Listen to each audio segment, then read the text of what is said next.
Whoa, we got a lot of stuff going on with Diablo 4 today, including a brand new Butcher Tease. I kid you not, check it out. It says, the Butcher has something he'd like to share with you, coming 5/19/23. So I'm going to go into details about that one. Plus, check it out. All new gameplay showcasing the beautiful large open world we will be exploring, plus some really cool region-specific outfits as well. And yes, we've even got another new leak about Diablo 4 rewards, some really cool stuff that you can get your hands on. And more gameplay clips of never-before defeated world bosses that we have yet to face off against. And will a crucial feature from Diablo 3 be returning? We've got some new responses from Blizzard about that one. Plus, one of the worst takes ever about Diablo 4. We have got to dive into this one. It's kind of going viral. We'll talk about it a little bit more. But yeah, look at this gameplay. Look at this world boss. Absolutely beautiful. I cannot wait to face off against that monstrosity. But here we go. Let's get into the official stuff. First and foremost, the tease, shall we? So, yes, the Butcher has something he'd like to share with you coming May 19th, 2023. I have you guys covered. Now, they did show an image related to this, but I promise you, if I showed you that image, it would likely be demonetized this video. Now, I could speculate as to what this could be coming up here on May 19th, but it could be anything. It's definitely part of their marketing campaign, so I would not read into it too much. I think it's going to be some sort of big marketing material, some sort of commercial, or maybe even some sort of big video they release. It looks like it could be live action. So yeah, that's my assessment. All right. Next up, we have this one right here from Adam Fletcher of Blizzard. He says, just a heads up, you do not need to keep your Diablo 4 server slam clients. The full version of the game will be wholly different, so there isn't a need to use drive space for it. So if you're worried about like not getting your rewards just because you deleted the server slam, don't worry, that's not going to be the case. Also, this is interesting to know. Check it out right here. Zaven of Blizzard said they are looking for a lead dungeon designer for Diablo 4. This is a rare type of role at Blizzard and a great opportunity. Got questions? DMs are open. Let's chat. Devil emoticon. So this could mean, of course, that someone has left the company, or it could mean that they are expanding their dungeons post-game. That would be really, really cool. I know a lot of you guys want to see like a Diablo 1 style endless type dungeon that keeps going down and down into the depths. That would be very interesting to see. All right, also, there was a recent leak we have to talk about. Check it out right here. As you can see, it says Diablo 4 support a streamer Twitch program leaked, including a cosmetic mount. Interesting. Now, if we get into this a little bit more, we have another post here. It says PSA, another mount coming through Twitch promotion. And as you can see, this was sent out from Twitch saying right here, if you'd like to be included, please fill out the form below by May 19th, 2023. During this campaign, selected channels will be able to stream Diablo 4 and their viewers will be rewarded with an exclusive Diablo 4 Primal Instinct mount for purchasing 2 subscriptions across participating channels. So there it is. Mount that you have a chance, an opportunity to grab just by simply watching some Twitch streamers play the game. I myself, I'm going to be busy playing the game, so I'm not going to have much time to actually watch some Twitch streamers. But here we go. Check this out right here. This is a great question. It says, please add Rebirth option in Diablo 4. If you're wondering what this is, check it out. I'm one of those Diablo players who like to play the same character with the same character name and character customization. I like the seasons in Diablo 4 and want to play them, but I hope Diablo 4 can add the Rebirth option so I don't have to recreate character every new season. Thank you. Now, this question goes on to Twitter. So we also got a response from Blizzard about this. Check it out here. So one more follow-up clarification, please. It was mentioned that every season you'll be making new characters. Will this make use of the Rebirth type system Diablo 3 has, where you don't have to go through character creation again? Or will we eventually end up with a bloated roster? Great question. Adam Fletcher says this right now. We do not have a Rebirth system in Diablo 4, but we'll monitor feedback post-launch. I've heard a lot of people actually mentioning this, that they would prefer not to continuously have to create new character after new character and end up with a crazy amount of characters. Someone also said that you're going to have like 50 characters when all said and done.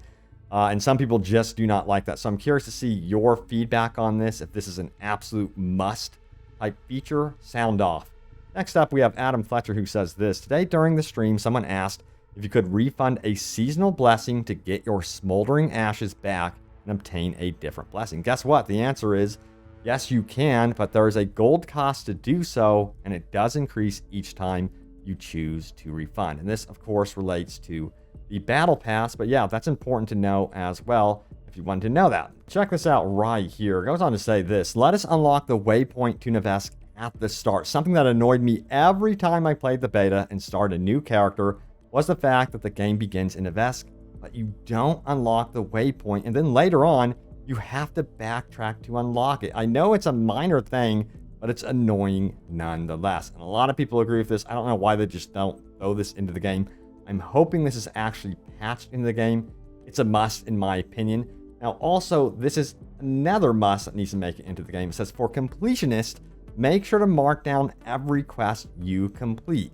This may sound a little obvious, but many do the opposite, which is looking up what they already completed when deciding to go for 100% in a region, which is fine for most games, but Diablo 4 has a severe problem that renders this impossible. See, as of now, Diablo 4 does not have a completed quest menu. Wow, this game definitely needs that. You have no means of checking on which quests you have completed. There are some quests that only start with some very specific triggers, such as drops item from skeleton, or when you open up a chest, which isn't exactly location based, so visiting every quest location in the interactive map won't do either. To avoid this crappy situation where you sit at 32 out of 33 quests without knowing which one you are missing, make sure to write down the name of each one you pick or mark them on the interactive map right away. It will save you a lot of time later on. I'll throw that link in the description to the interactive map, by the way. It's just something that happened during the beta, and it's useful to prevent for happening at launch. Absolutely. So that's great tips right there. But again, there needs to be some sort of tracking system in-game where you can track your completed quests. I mean, come on. It's something very simple that most open world games has, and this one definitely needs it. All right, so we got to take a look at that horrible take about Diablo 4. Brace yourselves. This is definitely rough. So check it out right here. It goes on to say this: I have serious regrets about wasting my weekend fighting the Diablo 4 beta's awful world boss. So let's get into this and dissect it, shall we? So it says this: I was really taken aback by how conservative those first 20 levels felt. The early game is never where RPGs shine, but even by the standards set by the likes of Diablo 3, Path of Exile, and Lost Ark, Diablo 4 is very restrained, revealing little in the way of novelties or fresh ideas. From the skill trees to the quest design, it all just felt incredibly basic, not what I expect from a RPG royalty. Let me know, do you agree with that or not? Do you think Diablo 4 is playing it a little bit too safe, or do you think they should do something absolutely crazy and amazing? I personally think that this game is made for an audience that has been a part of the franchise for a very long time, but also they are considering newcomers big time with this entry into the franchise. I think that's really what they're leaning into a lot. Next up, we have this: setting the Server Slam's level cap at 20 while still keeping Ashava at 25 feels like a form of bullying.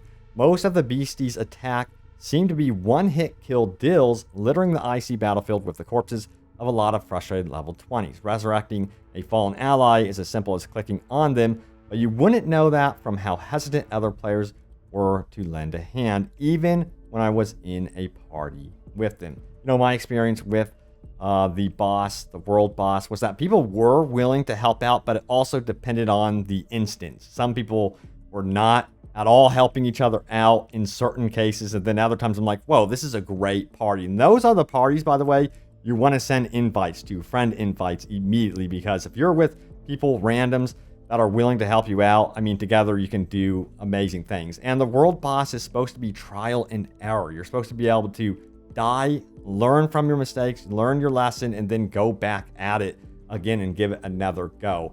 In my personal opinion, the world bosses are kind of somewhat like a Dark Souls, Elden Ring type mentality that you have to have when going into those. Next up, we have being able to respawn right next to the fight was handy, but respawning degrades your equipment by 10%.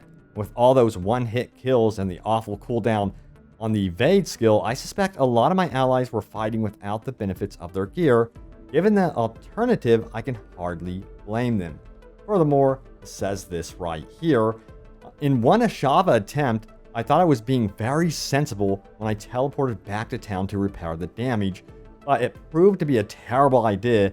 When I hopped back in the portal, I was deposited in a different instance where Ashava still had most of its health compared to my previous instance where it looked like we were going to win before the timer ended. I risked one more port, but the instance I returned to was one where Ashava had already been defeated. Now, my opinion on that one, it almost sounds like a punishment in a way for actually leaving the battle. You got to remember, you got to be in the battle causing damage, at least in my opinion, and leaving the battle, teleporting out of it. I don't know. I still personally have my opinions about that even being a feature. Once you're in battle, I think you should be in battle. And I know a lot of you guys are like, well, Robbie, I need to repair. But yeah, prepare yourself for battle. Like if you're damaged that much, you might have to try this world boss all over again. Again, that's a controversial opinion, I know, but I just think that everyone should be involved wholeheartedly, helping each other heal, and then also causing damage and staggering effects on the world boss as opposed to completely leaving the actual battle itself. So I personally think there needs to be limitations on teleporting out of a world boss battle. Next up, we have Ashava's ridiculous reach and the featureless flat battlefield. Whoa!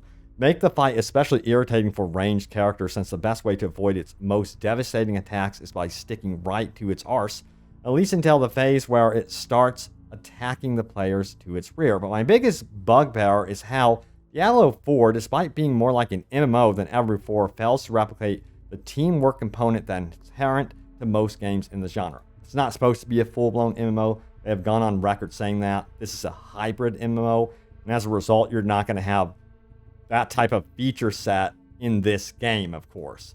It says, I'm just talking about the basic stuff here, like players fulfilling different roles. I don't know what it's like to fight Ashava at 25, but at 20, it's not a monster you can tank. And Diablo 4 doesn't really have support roles. There are some healing abilities, I believe, that can help other players, but you don't have dedicated healers. And that makes sense in a game where your main goal is to eviscerate everything, but less so when you're fighting a single giant boss and everyone is dying. There are so many different passives in this game that are geared towards buffing and helping your team. So I just think that's a moot point in my personal opinion. And yeah, we don't need exact dedicated healers in this game because, again, this isn't going to be that MMO type experience. It's supposed to be different. Shared open world and huge bosses everyone in the area can fight is an awkward match for a game that's still focused on 4-player parties where everyone is on the offense. What makes sense for an instance dungeon where you'll never see more than 3 other players doesn't make as much sense when you're looking for trouble in the open wilderness. Yeah, it's definitely a different mindset going into the world boss, and I know that I've seen builds that are dedicated for like 1 versus 1 dungeon boss instances. And then you have world boss builds, and then you have in-game builds. So with world bosses, at the end of the day, it seems like it's all about survivability, number one, and then how much damage can you output very, very quickly. That's what those builds are going to be about. It's not going to be exactly about standing there and healing everyone, and that's all you do. There is a time limit on the world boss. You need to take down its health in a specific amount of time. So you have to really be able to damage that world boss very, very quickly while being able to survive, while being able to staying in battle. So survivability is another element that you're going to have to really focus on upgrading when it comes to your build. Next up, we have your top comments from this video right here. Diablo 4, all new dev updates, a total nightmare, and wild necromancer possibilities. Reloading. Yeah, check out that video if you missed it. It goes over some really cool teases about nightmare dungeons, but let's get into this right now. So we have Stever24 who says, when teleporting out of a dungeon to a city for repairs, selling items, etc., and the timer of a dungeon reaches 0, it should prompt you for confirmation to reset it. Once it hits 0, you have an additional minute to respond to that prompt. If you fail to respond in time, the dungeon will automatically reset. If you can confirm to keep the dungeon open, it'll remain open for X amount of minutes. I think having control of when a dungeon resets will be helpful too. I love this idea, and I just think that type of feedback is important for when you want to hop back into a dungeon and try to farm it. I do get where the dev team is coming from because I want you to explore all of the dungeons, of course. So my personal opinion is I do hope They have like a nice rotation between those world events, which, by the way, those encounters have been increased, I think, by like 60%, I believe it is. So those are going to be far more commonplace, and you're going to want to roam around from like dungeon to event to dungeon. But I'm sure that you guys will be finding out about those really important dungeons, which are just easier to farm. So that will be great to have that type of feedback. Hopefully they address that. Now, Jeff says, marking items protect for those that you want to keep is a fantastic idea for the sake of time, but it's also great because it is an active positive reinforcement, meaning you are asked to consciously acknowledge the good items you have found. The way they have it now with the salvage junk feature is an activity, that carries a negative connotation, forcing the player to review and identify everything they found that is bad, which of course, with any looter, eventually ends up being the majority of items. After a few dungeons, the current system begins to drill into your head just exactly how much you don't want to keep. Dude, I'm going to say something that is one of the best comments I have read in a long time. You should definitely be on a dev team because, yes, any type of subconscious like feeling that you are getting from a game, even without the developer's knowledge or awareness, definitely still exists. So you are 100% right. When you are going through and just adding junk, you have this habit of noting like, man, this game has a lot of crap items in it. That's not cool. As opposed to what you're saying, where you're saying to protect your items. And another layer to that is when you protect your items, you actually do protect them from accidentally being salvaged. You know what I mean? So it's critical in so many ways that they have a protect option beyond just, a junk option. So that's great how you worded that. I love that. Next up, we have this one right here from Peanut Butter, who says, honestly, I can't remember the last time I've been so excited for a game to come out. Can't wait until June 1st. Keep up the great content. Also, I have you guys covered. I can't wait. I am like literally counting down the days over here. My excitement levels are on a whole other level. This is reminding me of the Cyberpunk launch, but I think this one's going to be a really, really good game. I really do.